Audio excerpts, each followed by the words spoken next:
And we begin this afternoon with that tragedy on the lake. A father and son now dead after falling through thin ice. Just a heartbreaking story to tell you about. 7 Action News reporter Jennifer Bisram has the very latest developments from Highland Township.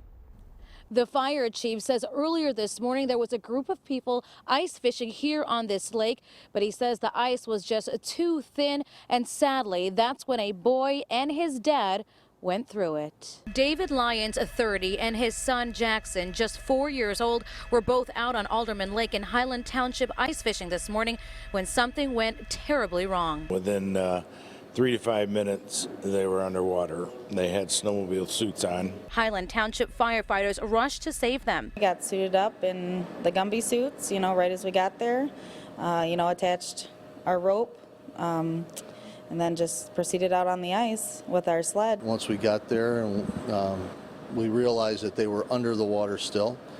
I went through the ice. Sarah stayed on top. I could not feel for them. Divers from the Oakland County Sheriff's Office jumped in and got them out. The two were rushed to the hospital and were told doctors did all they could, but both dad and his boy died just hours apart. With the open water and with the ice being thin, the temperatures that change and everything, hypothermia, usually you have 15-20 minutes before that really starts setting in.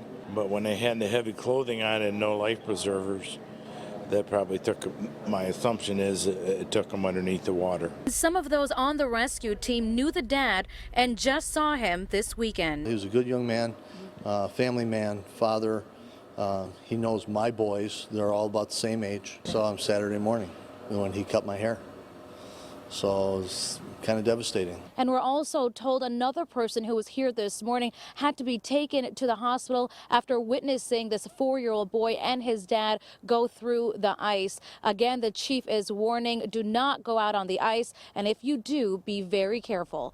In Highland Township, Jennifer Bisram, 7 Action News. Thank you, Jennifer. And